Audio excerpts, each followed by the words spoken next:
Hi, everyone, and welcome to the second annual SMFM business meeting. Thank you all for joining us, and we're going to get started in just a moment as we wait for Dr. Sission to join us. My name is Cynthia Janfi-Bannerman, and I am your president-elect. And in the next slide, you'll see a list of our panelists. So you'll be hearing from all of these wonderful folks. We have quite a bit of information to share, and then we'll have some time for Q&A at the end. And so what I'll do now is maybe go through our agenda. So we're hoping to get an update from our fearless president, Dr. Tony Sission, who will join us shortly. And then I'll go through the strategic plan. Then we'll get an update on membership, publications, reproductive health, health policy and advocacy, clinical education, the exciting changes and updates on our pregnancy meeting for 2024, which is just in a couple months. And then we will go through questions and answers. Thank you, everyone.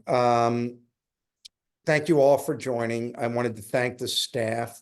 I wanted to thank for everyone from the SMFM for being on, but mostly I wanted to thank our members for being on this call. And my intention is that all of everyone's questions are answered. So, and I'm going to give you just some updates, and then we're going to go right into it. Next slide. Next slide. Here's our DEI and belonging slide, just to give folks an idea of what we look like. And I think it's always important that the members understand what we look like for our membership. I want to emphasize that one of the things that's super important to the leadership is that our committees, our executive committee, and our board mimic this diversity. And we have tried to do this intentionally. Next slide. And here's some of the transparency. So one of the things the leadership is very intentional about is the transparency in governance. So Joanne Stone, I appointed a task force to try to get through all of the different governance issues that may not feel as transparent to the membership as we would like. Some of those include the board election appointment process, the board nomination process, which has really, in my opinion, really needed a real upgrade. And through Joanne and others, we've really done it. The nominating committee selection process has been hopefully going to be revamped. The executive committee board appointment option and bylaws, the executive committee selection process and terms, and the program committee appointment process. At our meeting in on February 10th in Washington, where we should have some really final answers to this. Next slide.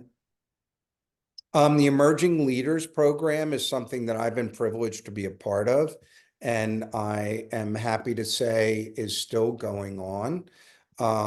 If people don't know what this is a program that SMFM, I want to say it's our second or third year, that fosters diversity, equity, inclusion within SMFM and the field of maternal-fetal medicine. The applications are open now, so I hope people will apply. Next slide. So I'm super excited to announce that we will have our first international meeting, the SMFM Global Congress, which will be in Rome, and I hope many of you will join us. We hope this will increase member engagement globally, increase access to education and science, especially for the folks that can't travel to our meeting in the United States. The key dates are March 2024, the registration opens, abstract submission, and I want to pause here because I want people to understand this is going to be similar, but not exactly the same as the meeting we've all grown to know. It's going to be, there's going to be educational component and abstract presentations. And then we will have a late breaking abstract, just like in our current North American meeting. And I'm super excited about this. Joanne Stone is the one that started this. I took the baton because it was very early, and through many of the folks on SMFM staff and leadership. And I think if you can make it, you'll be happy. The place where it is very neat. It's in Rome, and it's in a part of Rome that's pretty desirable. So hopefully folks will be able to join us there. Next slide. One of the focuses of my presidency was alignment with different organizations, because I have a fundamental belief that when we're aligned with other organizations, one is our membership really benefit, but the patients we serve really benefit. And we have way more influence. So we're aligning with the World Health Organization. They're coming to our meeting in Washington, D.C. We hope they'll be there in Rome. We formed an alliance with the American College of Cardiology, and I want to be really specific here, because cardio-obstetrics was moved up in the priority for the American College of Cardiology, and I thought it was really important that we were part of this, because this is really something that through many people in our society have focused on. The Society of Gynecologic Oncology, we worked very closely with, specifically on the placenta accreta syndrome. We're going to come together for not only a way to help with billing, but also with a way to get this done, because what we found is that across the United States, it's not even how this is occurring, although many places have a placenta accreta syndrome team. The Society of Family Planning through Angela Dempsey, who's the current president, has been wonderful. They've aligned with us on multiple different things, and we're happy to have them as a partner. AIUM has been a great partner. We're also partnering with the American College of Radiology, American College of OBGYN, which is sort of obvious to this group. And right now, we're very close to a new document when it comes to the performance of the detailed first trimester ultrasound. The detailed first trimester ultrasound did come out by AIUM under the leadership of Brian Bromley. This was an amazing document, but there was never really a billing piece. And also it appears with recent data, especially with reproductive rights in question in some states, that performing a DFTU is really important as early as possible. All I can say at this point is that I want to thank Brian Bromley and her group, her committee that she pulled together, to say that we are very close to having this done. Next slide. This is something that members have asked for a while, which is a separate certification for perinatal sonographers. This is going to happen. We partnered with AIUN, SDMS, Intelios, and we have a task force, which I'm part of, where we will start to examine a way to have our sonographers be able to distinguish themselves through a certification for perinatal certification. And at least as of now, it appears they would need to be certified in obstetrics, fetal echo, physics, of course. And we're not sure where the next piece is going to be, so more to come. I know many members have struggled with being able to get hospital systems to understand pay differences for folks that demonstrate this particular expertise. Next slide. And I'll turn it over to Cynthia, who's the president-elect of our society and who graciously started this off while I was struggling with Zoom. Cynthia, thank you. No problem, Tony. Thank you so much. So I'm just going to review a little bit of the strategic plan with everyone. So let's see. Thanks. Next slide, please. With input from the membership, committee leadership, the board, and staff, we adopted a strategic plan that will guide our work through the end of 2024. The plan has 3 pillars. One is advocacy and partnerships. 2 is member engagement and support. And 3 is knowledge, education, and research. And what you'll see is that DEI encircles each pillar, and we have made significant progress in each area. So I just want to share a few highlights. Next slide, please. These are just a few examples of our accomplishments in the advocacy and partnership pillars. First, intended to support state advocacy efforts broadly, we now have a dedicated staff person and a ton of new resources for state advocacy that has been critically important since Roe was overturned. I encourage you to check out the Advocacy Hub to see what we are doing in your state.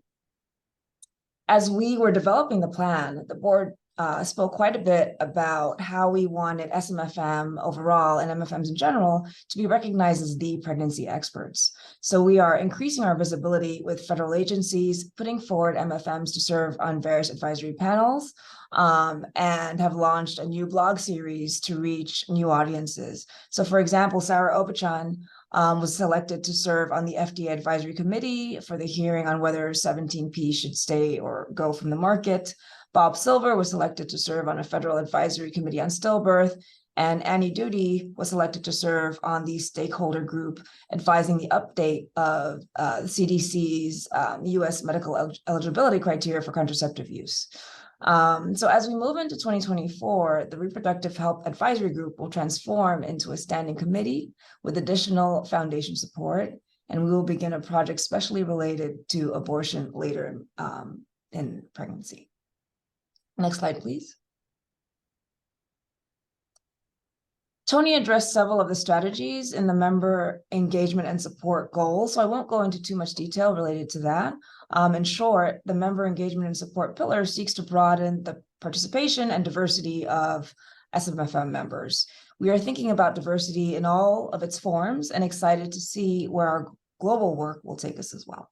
Next slide, please. You'll see a theme throughout this plan, expanding our reach to new and longtime partners alike. We've done that in joint in-person educational sessions and several new formal committee liaison relationships. Some of this relationship building has led us to an SMFM first. We were awarded funding from the CDC to create a new standing committee, which will be led by Brenna Hughes and Naima Joseph on infectious diseases and emerging threats. Unfortunately, we know a little bit about that now. And then finally, we've conducted a comprehensive clinical education needs assessment, and next steps from that work is being managed by the Clinical Education Committee, who you'll hear from very soon. So those are the updates that I have from the strategic plan, and thank you. More to come from Jeff, Heidi, and Eva shortly. Good evening, everybody. My name is Fatima Garza. I'm the Director of Membership and Marketing with the Society. I'm going to spend a few minutes going over our latest membership numbers and provide a few takeaways from a recent 2023 membership satisfaction survey we conducted back in September. Next slide, please. I'm happy to share that our membership number for 2023 is on an upward trend. As of today, we have 7,117 members. So the number you see there is a little different. As you'll see on the slide, last year we were around 6,283 members, and in 2019 we were at 4,649 members. Next slide, please. So these next few slides that you'll see, I've provided highlights from a membership satisfaction survey that was distributed to current members at the end of September. The purpose of the survey was for us to gauge and better understand what members value and the opportunity to address issues, and ask for feedback to help us better improve the membership experience for you. On this slide, you'll see a response of member benefits that everyone is familiar with. And as you'll see on the next slide, please, our members shared benefits that they found most valuable to them. I don't think it's too big of a surprise here to see clinical publications and guidelines, AJOG, and the pregnancy meeting being some of our most valued offerings. Next slide, please. We were also able to gather some insights from members on benefits that they actually were unfamiliar with. Collecting this actually allows us to better plan for future initiatives as we kind of look at strategic planning, and will allow us to amplify the projects that staff and committees are working on. So I think you'll be, as Cindy and Dr. Cicione had also mentioned, there's a lot of work going on the advocacy side. And so we can expect some uptick in information that will be shared around that. Next slide, please. A key area of focus for us over the last year or so has been member volunteering opportunities and streamlining our application process. And we implemented a tool called Smarter Select to help us streamline and centralize our committee application process, and allowing us to increase our transparency. We had asked members in the survey about their involvement with the society, and of those that responded, 65% said they had not had the opportunity to become involved with the society. After following this question, we had actually asked if respondents were interested in receiving an email communication from staff, and about 45% said yes. So the next step on the society side will be to reach out to those that expressed interest and providing some additional information on how to become more involved. Next slide, please. Overall, members that participated in the satisfaction survey have had a positive experience and find great value in being an SMFM member.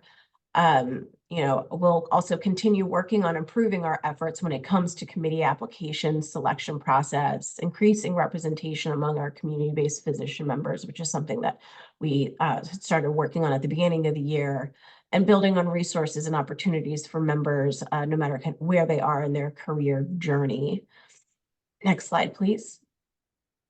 I'm happy to share that there are several exciting membership initiatives coming in 2024 and beyond. As you saw on the first slide, we have about 1,700 U.S. resident members and a couple hundred international resident members. One of our initiatives will be working on the development of a resident member hub. Similar to how there's a resource page for fellows, the Resident Hub will also offer resources, educational offerings, mentoring opportunities. And it's just an excellent stepping stone for resident members to become more, to volunteer with the society. As mentioned already, we'll continue to work closely on our community-based physician members and increasing representation and opportunities of engagement. We're exploring opportunities for micro-volunteering, and we'll continue to improve our communication efforts so that members are in tune with what's going on with the society. And now I will turn it over to Dr. Kohler. Thank you. Hey, hi, it's Jeff Cooler. I am the current Publications Committee Chair. This is my third year in that role. And I first wanted to just thank our pub's leadership, which is includes Judette Louis, who is our Vice Chair, Beth Steele, Hannah Lang, and we have two excellent new coordinators, Divya and Megan, who have both been very vital in keeping our publications moving along. So I'm just going to give a brief update tonight about what we've been doing this current year. Next slide, please. We had a very impressive turnout as far as applications for our committee this year, more than I ever remember. This is just a list of who we chose this year after careful consideration and review. We have nice broad representation from both university and a little bit of the private practice. We've tried to include folks from throughout the country, honoring our DEI pillars. So these are our new folks that we'll be welcoming this February. Next slide, please. These are the documents that we published this current year. We've had a busy year. We finally got lupus over the finish line and also had a response to our cardiologist and rheumatologist that was published in AJOG about fetal heart block. We published transabdominal cerclage, pre-pregnancy evaluation and pregnancy management of patients with solid organ transplants, maternal sepsis, which was a revision of an existing document, and sickle cell disease in pregnancy. So this was a great year for us. Next, please. We've also published statements. One was on the response to the FDA withdrawal of 17-hydroxyprogesterone caproate, and then clinical considerations for the prevention of RSV disease in newborns just came out. Next, please. We've also endorsed a number of documents. I won't go through all of this, but kind of to follow up on some of the things Tony said, we've been partnering with ACOG on a number of documents. We've partnered with the Society of Anesthesia and Sleep Medicine and SOAP and others on a document on sleep apnea. We've partnered a bit with the Society of Family Planning on a number of recommendations about abortion nomenclature, management of hemorrhage, and others. And again, this will all be in the recording, but just wanted to show you that we have been very active in working with other groups, as Tony had mentioned earlier in his talk. Next, please. And then as far as joint documents, we've recently had a document on medical abortion between 14 and 27 and 6/7 weeks of gestation with our colleagues at SFP. And that's been a very productive collaboration this year, one we hope to continue into coming years. Next, please. And then documents in development. It's very hard to get all of these through even in a year. We typically will get about 5 or 6 done. We spend a lot of time every fall going through and ranking a list. We hear from our members, and we discuss this at length in our meetings. And so these are some of the things that will be coming up this year. Some are further along than others, but hepatitis B is now in production. Our document on TTTS and TAPS is going to be coming out soon. And then another similar document on other complications of monochorionic twins. We ended up having to split that large document. We'll be having a document forthcoming on preterm premature rupture of membranes, HIV, left and right ventricular heart failure, management of the short cervix, and management of prior preterm birth, cystic fibrosis, cancer in pregnancy, a revision of high drops during pregnancy, and then 2 genetics documents that we're actively working on now, an update on cell-free DNA, which is kind of long overdue, and an update on carrier screening that we'll also be working on with some involvement from ACOG. Next, please. And as Tony mentioned, or actually Cynthia mentioned, we do have kind of an offshoot committee coming from pubs. We've had so much, as you know, infectious disease concerns. CDC has put some money into this, and Brenna Hughes and Naeem and Joseph will be chairing and vice chairing this important committee with a number of infectious disease experts in maternal fetal medicine. So this will be branching from pubs and being its own self-committee that will be putting out a lot of the things that we've been doing in pubs in coming years. So this is an exciting new development. They have a new coordinator as well with Megan McReynolds. Next, please. And that's it. That's all I have today. I'm happy to take any questions in the chat when we're all done.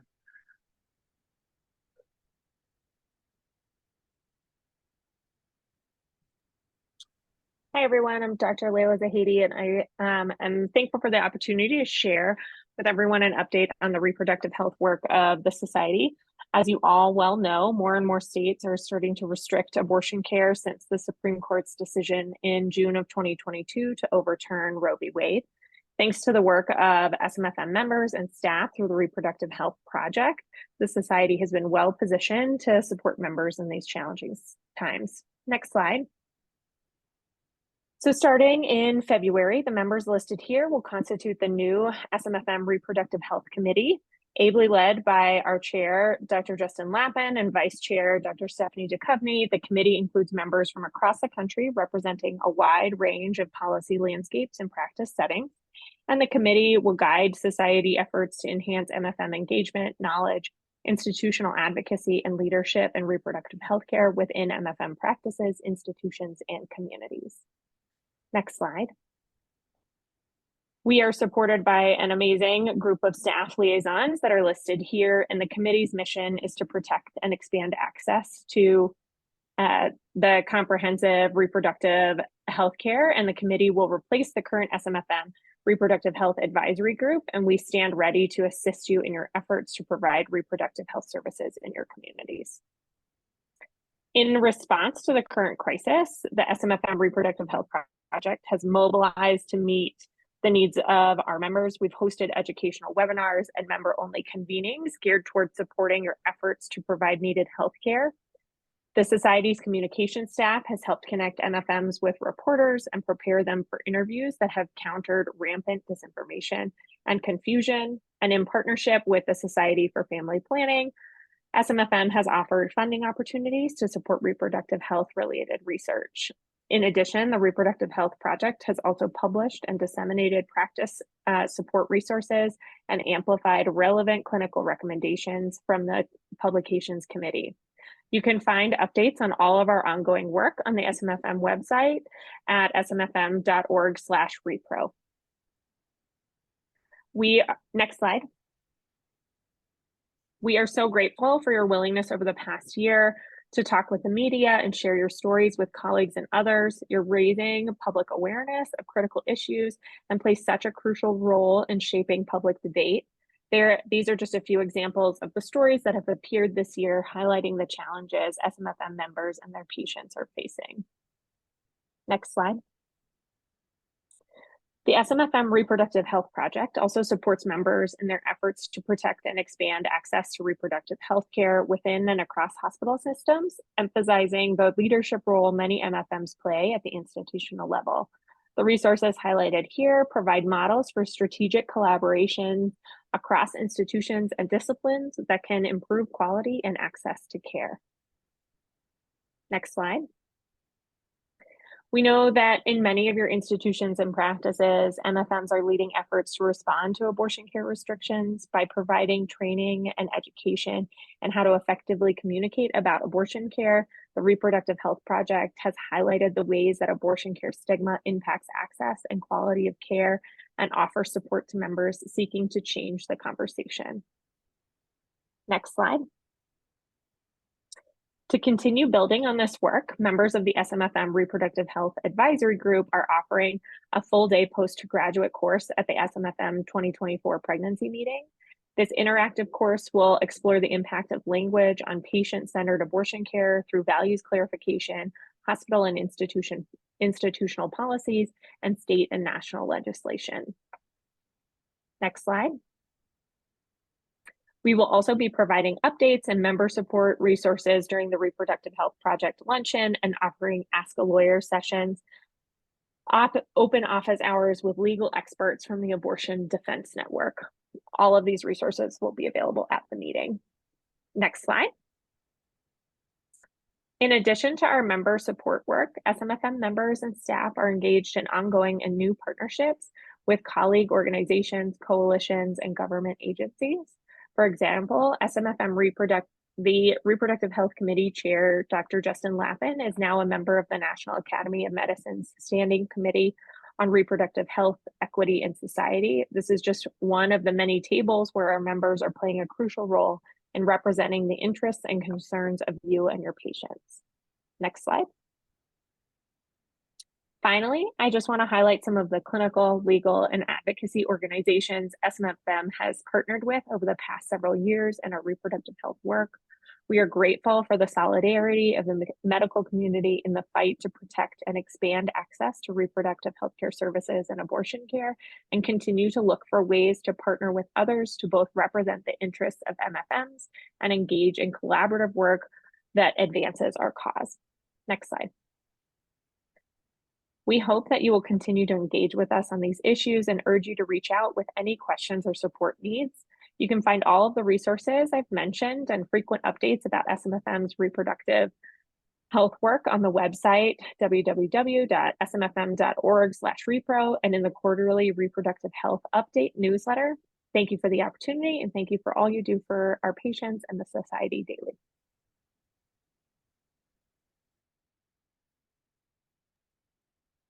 Hi, good evening. I'm Chloe Zara. I have the honor of serving as the Vice Chair of the Health Policy and Advocacy Committee for SMFM. Together with our Chair, Erica Werner, and the incredible members of the committee, HPAC helps guide and execute advocacy initiatives to improve perinatal health outcomes. And I want to also mention that we're supported by really, truly amazing SMFM staff, including Anna Hall, who is our coordinator, and Becky Abbott, our Senior Director of Advocacy, as well as Samantha Berg, who's our Manager for State Advocacy. Next slide. The Society's advocacy efforts are directed by our advocacy agenda, which we update every 2 years. Our current agenda focuses on 4 priorities: prioritizing and strengthening research investments in pregnant and lactating people, expanding and better supporting public health and health service programs that facilitate improved perinatal health outcomes, ensuring that high-risk pregnant people have access to MFM and MFM services, and also that MFMs are included in innovative care delivery models, and finally, defending and expanding access to reproductive health care. Next slide. SMFM policy is further outlined in our position statements, which you'll find listed here. All of these statements are being updated as part of our regular review process. And in addition, we're working on new statements on critical issues, including decriminalization of substance use in pregnancy, doula services, gun violence, addressing obstetric workforce shortages, protecting sensitive reproductive health care data, contraceptive access, and best practices for maternal mortality review committees. Next slide.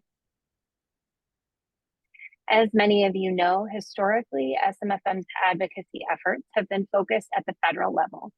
We've built a reputation as a go-to source for information on obstetric health, and we've scored incredible policy victories, including advancing the inclusion of pregnant and lactating people in clinical trials, allowing states to provide a full year of postpartum Medicaid coverage to eligible pregnant women, and increasing grant funding for state maternal mortality review committees and perinatal quality collaboratives, among many other wins. Next slide. On our advocacy hub, which Dr. Giampi mentioned earlier, you can find a map that shares all of the advocacy activities we've undertaken in 2023, including engaging on ballot initiatives, filing amicus briefs, and lobbying state policymakers. A highlight for us here in Massachusetts this year was that SMFM was able to secure new funding for our Maternal Mortality Review Committee to ensure that we have staff to help release more timely reports in the future.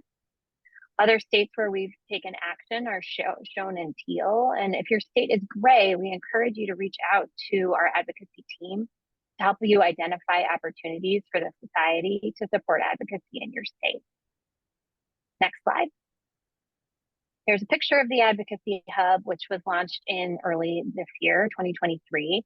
It's a one-stop shop for the members and the public to find information on our advocacy priorities, our activities, and to request advocacy support. Next slide.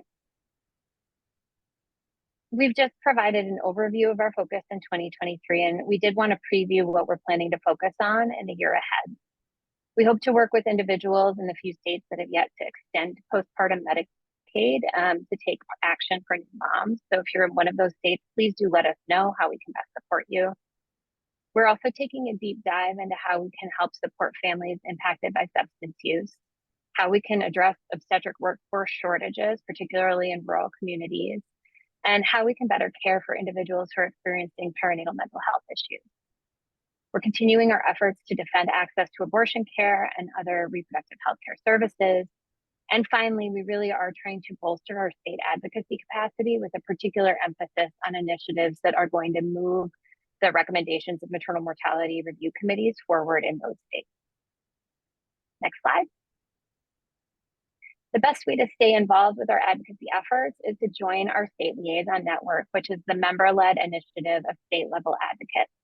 So if you'd like to learn more about the network, we encourage you to join our members for lunch at the annual meeting, which is now on Tuesday, February 13th. And please do reach out to me with any questions. Happy to answer anything, anytime. Hand it off to Dr. Leftwich. Hi, thank you so much. My name is Heidi Leftwich, and I am the chair of the Clinical Education Committee. I'm in my first year, and I want to spend 5 minutes or less, hopefully, adequately summarizing what our very hardworking members and staff have been up to over the last year and the kind of vision for the future. Next slide. So we can talk a little bit about what's under our umbrella is the online courses, the fellow lecture series, the Mastery of MFM Question Bank, and the clinical webinar series, as well as talk a little bit about the critical care and obstetrics course and revamping of our podcasts, and then kind of talking a little bit more on the needs assessment of the ACCME accreditation and LMS redesign. And I'll talk about each one of these in just a moment. Next slide. So the online courses that we've accomplished for 2023 are the cesarean scar ectopic pregnancy, fetal growth restriction, and a coding fundamentals course, which was very successful, and 72 members in 2023 alone.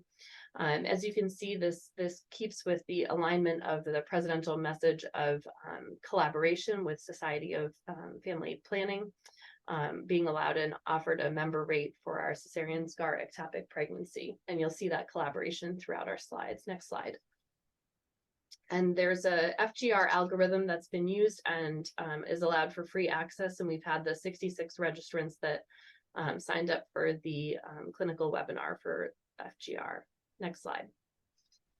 And so upcoming in 2024, there's a sepsis during pregnancy, as well as a kind of larger revision of the fetal resource library. So again, part of the needs assessment showed that some of the offerings that we have through the LMS were things that our members were relatively unaware of. And the fetal anomalies resource library does have some images and some content there, but our goal for 2024 is to guide and continue to expand out that resource library with a few more kind of systems-based anomalies, as well as some more data driven on the website for free access. And then also we'll be doing, in addition to that, the fetal anomalies online course, which will be for purchase and to be able to gain access for CME credits. Next slide. So the fellow lecture series, I think most people are familiar with, but just to summarize, is a bi-monthly series for the fellows. It was started in 2007. We have people from across the country and international speakers that are giving lectures to the fellows, and they are accessible to our members. These are just some of the samplings of our topics, and some of them are offered some MOC through ABOG. Next slide. The Mastery of MFM has had 3 separate question banks that have been accessed through the website. In 2023, all of our members have reviewed the content and have been able to review the answers and make sure that the questions are accurate and mostly just clear. And so we have revised some of the questions, and we will relaunch this as a package for a single question bank instead of separating it out, and it'll be 15 credits of CME. And this has created and generated some revenue, and we hope to continue that on for 2024 with our revision. Next slide. For the clinical webinar series, we've had lupus and the solid organ transplants. As you probably heard from our busy colleagues in the publications committee, these kind of go along with the consult series, and we're able to kind of partner with them. And then medical abortion in partnership again with the Society for Family Planning is coming soon. And then that's been a really exciting collaboration that we're excited to share with the members.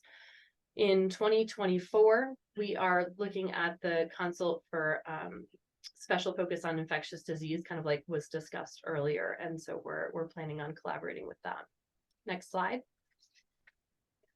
Critical care in obstetrics, along with Banner Health. This collaboration has been a very successful collaboration. We do have our own online courses that are being offered to those in-person members. And so that's been really successful in the past.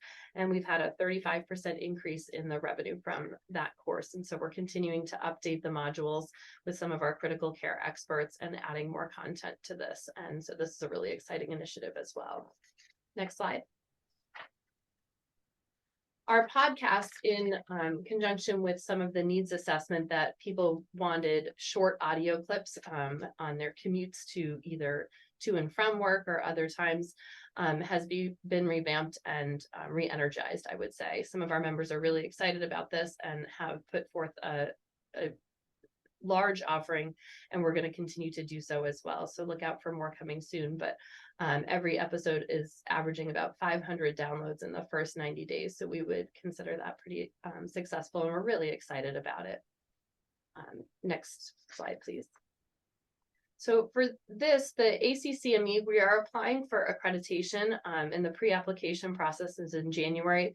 This is kind of a long time coming, and it is a substantially slow process, but will really allow us to have more CME credits to some of the activities that we're given. So we do have some already, but this will allow us for more flexibility, and we do pay fees to get the CME that we get now. And if we get kind of under this ACCME accreditation, this will, ultimately save money and offer our members more. And so it's kind of a win-win situation, but this is a little bit of a longer process and won't be right away. Next slide.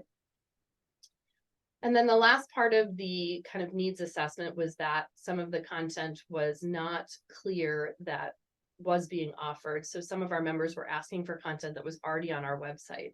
And so we took a really deep dive into how the LMS functions and how our website and how easy it is to access some of the content. And so we've worked with our amazing staff in our committee to revamp this website, and we're continuing to work for more updates, especially in terms of the anomalies resource library, but also for the marketing. We're working on that as well to make sure that all of our hardworking offerings are actually something that our members know that they can access, and a lot of them are free content. Next slide. Thank you. I'll take any questions at the end, and I'll hand it over for the annual meeting update. Hello, it's my pleasure to serve as this year's annual meeting chair, and I will go to the next slide. So this year's meeting is February 10th to the 14th. Those are different days of the week, and we'll kind of go through the schedule so that you see it, and it will be held at National Harbor, Maryland, which is actually right outside of DC. Next slide, please. I get the pleasure of working with this great program committee. Blair Wiley serves as the poster chair, Allison Bryant as the postgraduate course chair, Marvin Williams as the scientific forum chair, and Rachel Overcash as the local arrangements chair. I also have a wonderful staff, Anika St. Gerard and Chloe Thomas, who really keep me pointed in the right direction. Next slide, please. We have some really great guest speakers who will join us in DC this year. Allison Felix is our 2024 honorary member and an Olympian who will share her pregnancy story with us, as well as her advocacy for improved pregnancy outcomes. And Health Secretary Xavier Becerra will be a keynote speaker on Tuesday morning. Next slide, please. Just to give you an overview of the program, so far we've had over 1,600 registrants, which is a really great number, about 2 months in advance of the meeting. We have 21 postgraduate courses, 3 with simulation sessions, 20 scientific forums, 8 luncheon roundtables, 4 special interest groups, a 2-day president workshop on maternal mental health, which is co-sponsored by ACOG. And we had over 2,200 abstract submissions, of which we selected 94 for oral presentations, 1,200 posters, and 3 late-breaking abstract presentations. I feel like I'm doing a Christmas song. Go ahead to the next slide. As I said, the meeting location is at the Gaylord National Resort and Convention Center, which is in National Harbor, DC. The closest airport is Reagan National Airport.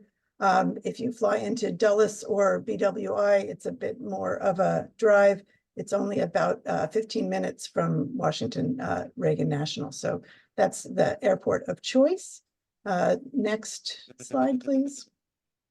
I think one of the biggest changes to this year's meeting is the timing with the days of the week. So instead of starting on a usual Monday, this meeting starts on Saturday, February 10th with the first set of postgraduate courses. Sunday will bring additional postgraduate courses. The exhibit hall will be set up. The President's Workshop starts, and there are some industry symposia that start on Sunday. Monday are more postgraduate courses and the finish of the President's Workshop. There's also a career fair, some more symposia, both at breakfast and lunchtime, and the scientific forums. The scientific meeting itself will start at 3:15 in the afternoon on Monday with the President's Awards ceremony and the honorary member, and then we'll go into the first oral plenary session and the first set of late-breaking abstracts. The opening reception will be Monday evening. There will also be a DEI and a fellows reception Monday night. Starting on Tuesday, we'll have the foundation chair address, the keynote speaker by Secretary Becerra, and the fellows plenary session on Tuesday morning, followed by the second set of late-breaking abstracts. The poster sessions start at 10:30 on Tuesday morning, and that's when the exhibit hall opens. There will be a series of product theaters, luncheon roundtables, special interest groups, and other industry symposia over the lunch hour on Tuesday, and then the concurrent oral sessions start Tuesday afternoon, followed by the second poster session. There's a Meet the Fellows reception and a networking reception on Tuesday evening as well. So a little bit more time for networking and meeting with colleagues through all of those receptions. The final day of the meeting is Wednesday, and it is a full day. The exhibit hall opens at 8 o'clock in the morning with the poster sessions at 8:30. The next set of oral concurrence finish out that morning, and some more activities over the lunch hour with roundtables, special interest groups, and symposia. The final poster session and final set of oral concurrence sessions are Wednesday afternoon with an award ceremony and the passing of the gavel, closing the meeting out at 5:30 on Wednesday. So it's a slightly compressed meeting, and it has different days than it has ever been in the past, but we're going to give this a go, and I think people will really enjoy it. I think having those postgraduate courses over the weekend may make them easier for people who can take less time off from work to attend those. So looking forward to see what everybody thinks. Next slide, please. So what's new? I already talked about the schedule. We have a new logo and theme. We've also put out a series of podcasts that should be hitting your social media shortly. There is an electronic disclosure form for people's conflicts of interest that everyone has filled out. And we are doing some things differently with the organization of the postgraduate courses and the scientific forum leaders. There are now term limits for the postgraduate courses to allow more people to participate in those leadership roles over time. And there's an open nomination process for scientific forum leaders, which includes the whole society membership rather than just those who attended the forums. We are encouraging the use of an electronic abstract book. I don't know if you noticed, but last year's abstract book was about 3 inches thick and weighed about 5 pounds and killed way too many trees. We will have a limited number of copies available on site for those who really don't like electronic media, but everyone else should be able to look at their abstracts on their phones, iPads, or computers. We have a medical and division directors roundtable, which is new this year. And we have both breakfast and evening industry sponsored symposia in addition to the lunchtime ones. And as was already mentioned, we have an Ask a Lawyer drop-in session with the Abortion Defense Network for people to learn more about how to handle abortion restrictions in different states. Next slide, please. The exhibit hall is very big and will allow for us to have lots of different things. It's also organized in a slightly different way. We've been able to separate the scientific posters from the exhibits in a way that allows the science to really be highlighted and give more space. We'll go into how those posters will look in just a minute. There's also a wellness and recharge area. On Tuesday, there's a puppy harbor, which is exactly what you think it is. It's a place to play with puppies. There will be massage therapists and networking areas. As I mentioned, there's a second networking reception on Tuesday evening that will have a Mardi Gras theme, and it will have a silent auction to help benefit the SMFM Foundation. There will be a place to get headshots done if you need a new one, and a 360 photo booth, which is much more fun than headshots. And then the SMFM Networking Lounge will be a place to explore advocacy, membership, the SMFM Foundation, online education, and all of the work in reproductive health. Next slide, please. So the poster wall, the poster presentations will all be digital this year. No more posters that you need to carry with you or have to figure out how to manage after the meeting is done. It's 11 double-sided rows of posters displaying 13 posters per wall. The walls are 8 feet high, so very easy to see. The posters are 3 feet high by 5 feet wide, so also big enough that unless the font is really, really small, it will be easy to read. There's space dedicated for standing between the posters, so you don't have to worry about not being able to see around the person presenting. And then there's space at the bottom of the posters for digital advertising and just to keep the posters up high enough to make them easy to see. Posters will be displayed for a nominal fee that takes the place of having to print a poster. Next slide, please. The website is up and running. Please take a look at it when you get a chance. You can look at the schedule, the courses, the President's Workshop, and the Scientific Forum. Online registration is open now and closes on Saturday, February 3rd. After that time, you would have to register at the meeting. Thank you, Nika, for putting the website in the chat.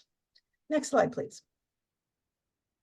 And that is all I have for you. It's time now to answer questions about this and any of the other presentations you've heard this evening.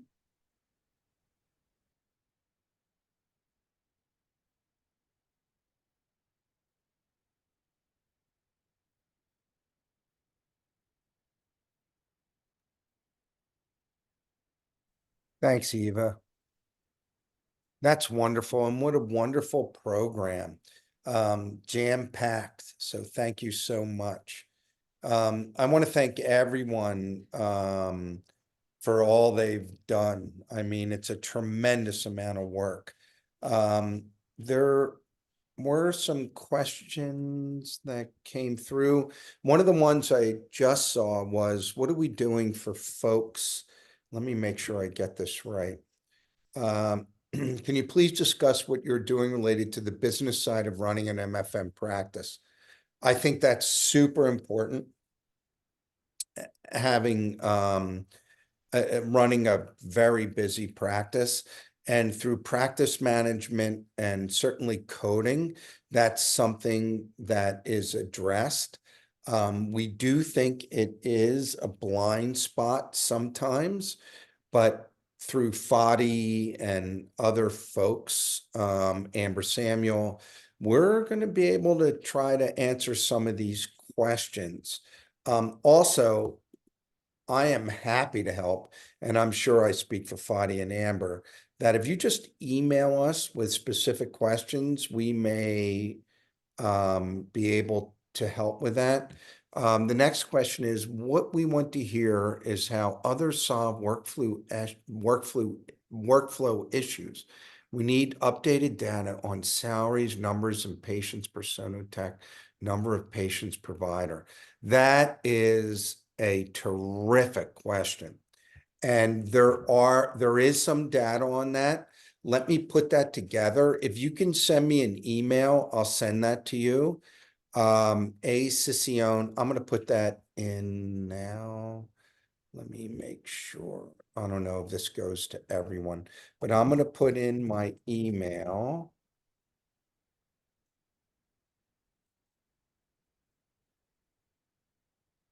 Where I'm happy to answer some of these issues. If that didn't go to everyone, Nika, would you please put it through?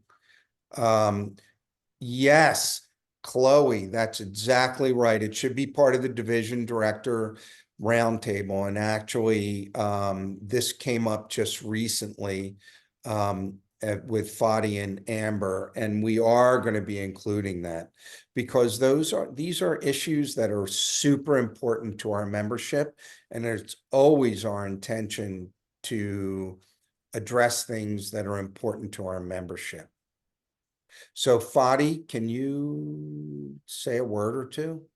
Yeah, so I think this is very important, and these are questions that are really universal. A lot of people are really asking this question. There was a couple surveys that were done in the past, one almost 10, 15 years ago, and some of that data is available. There was really a very extensive survey that answers a lot of those questions done right before COVID. And it was a little bit hard to interpret the data simply because there was so much data, and it was very difficult to compare apple to apples, between different practices and the settings. And unfortunately, not too many people answered that. We're in the process of actually doing or setting up for a benchmarking survey that's going to be much more straightforward. Hopefully, a lot of people will answer those questions and coming up with answers to a lot of the what people have been wondering about, how many techs, how many ultrasound per day, and maybe at a future date go and revisit the salaries and all that, and different geographical areas and different settings, academic versus private, etc. So this is in the works. I think what's coming up this spring, which is really a rekindling of a course that was done in the past, but primarily for practice managers. But this is gonna really be geared not just for practice managers, but also for division chiefs. So we would encourage division chiefs to look at that, and certainly we'll market it the right way so everybody knows about it. And hopefully it will help give a lot of the answers to, the challenges that practice manager of an MFM practice and division chiefs really challenge them on a regular basis. So more to come this spring. And once the benchmark is done, please answer it because the input of everybody is going to be important to come up with valid data for everyone.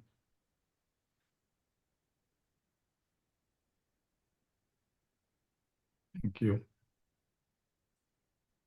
Any other questions from the group? It's my intention, and certainly I just put my email into the chat.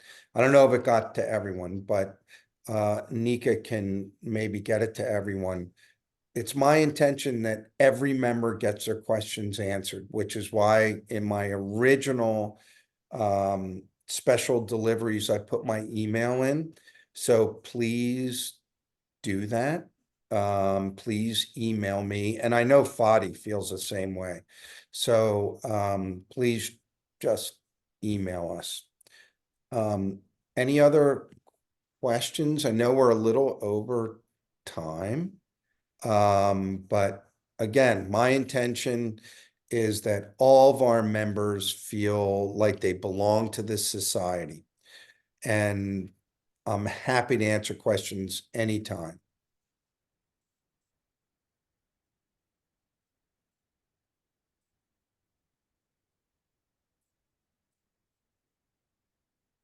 Okay, Tim has told me there's nothing more. Everyone have a great holiday. Again, I can't thank the staff and all the other folks that came on this call to answer questions.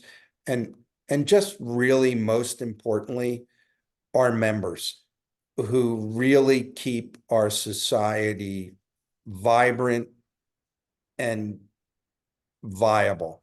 So thank you so much.